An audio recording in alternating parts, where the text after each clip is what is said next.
By the end of this video, you should be able to distinguish between the different dissociative disorders as well as other mental disorders that can have dissociative symptoms. Know that these symptoms are often developing in the context or aftermath of significant trauma. This dissociation acts as a defense mechanism. It buffers the impact of the trauma, but the dissociation can become pathological and maladaptive, which is how it turns into a disorder. The core symptoms include amnesia, depersonalization, and derealization, which we'll talk about in a little bit.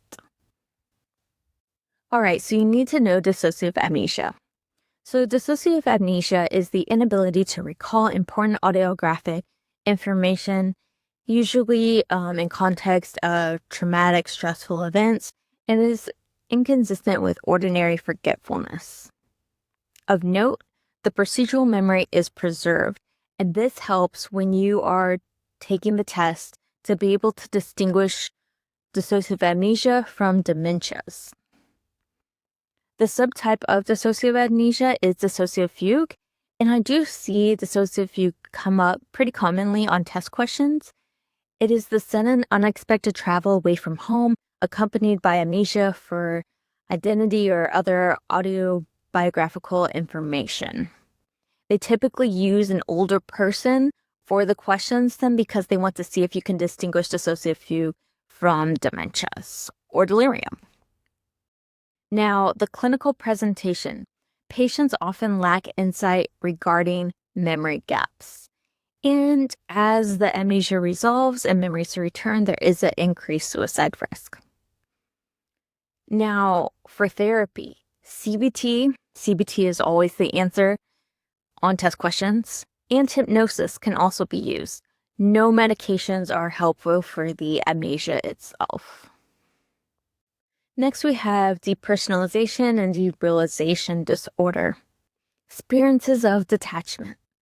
So depersonalization, you need to know this because it occurs in other disorders, and you need to know how the patient is describing their dissociation. Depersonalization is persistent experiences of unreality or detachment from one's body's thoughts or feelings. It's this out-of-body experience. They feel sometimes like they're floating above their body, watching the experiences happen to them. And derealization also is important to know. It is detachment from the surroundings. So the world might feel like a dream or in a movie. It just doesn't feel quite real. And a crucial diagnostic point is, unlike psychotic disorders, reality testing remains intact during these depersonalization, derealization episodes. Treatment is psychodynamic, psychotherapy, CBT, again, CBT always pops up everywhere, and supportive therapy. Now let's talk about the most notorious dissociative disorder, Dissociative Identity Disorder. This used to be known as multiple personality disorder, and there are movies about it, there's TikToks about it, and almost everyone gets it wrong.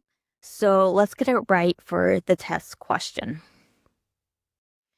The definition is the presence of two or more distinct personality states that alternate their dominant behavior. Now, it's important to note that if someone truly has DID, these distinct personality states do not know about each other. So if you have someone that's saying like, oh, this personality does this personality does that, this personality talks to each other, they do not have DID. The etiology, most people that have DID have a history of childhood trauma. It's about 90% of the cases with DID had childhood trauma. So it will probably show up on your question stem. Symptoms are extensive memory lapses for daily events, autobiographical info, and this is beyond ordinary forgetting. There is a high incidence of PTSD, obviously with the amount of trauma that most of them have experienced, borderline personality disorder, which also has significant roots in childhood trauma, and substance abuse, which is also commonly comorbid with trauma. Prognosis. Prognosis is pretty bad. It's the worst prognosis of the dissociative disorders. There's suicide attempts in about 70% or more of the patients. Treatment is long-term psychotherapy focused on safety, stabilization, and eventual identity integration. So in addition to dissociative disorders, there are conditions that have dissociation.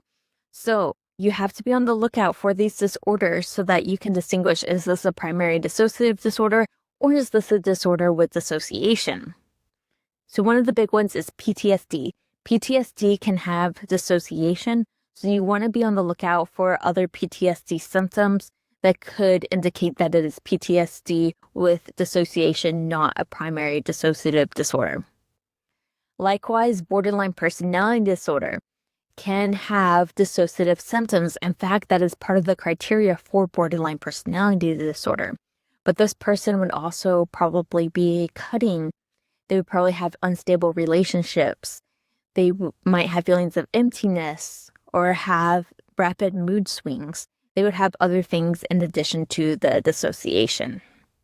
So just be on the lookout for that, because there are other disorders that can cause dissociation.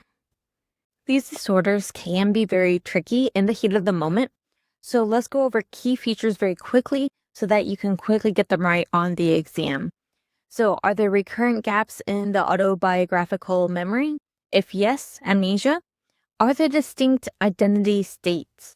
If yes, then we have dissociative identity disorder.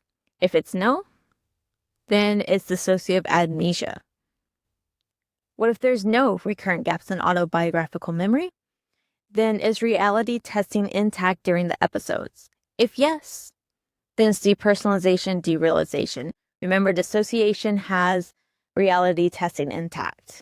If no, then it's probably a psychotic disorder. Reality testing is not intact in psychotic disorders. For more high-yield videos, click on the playlist on the right. Otherwise, good luck on your exam.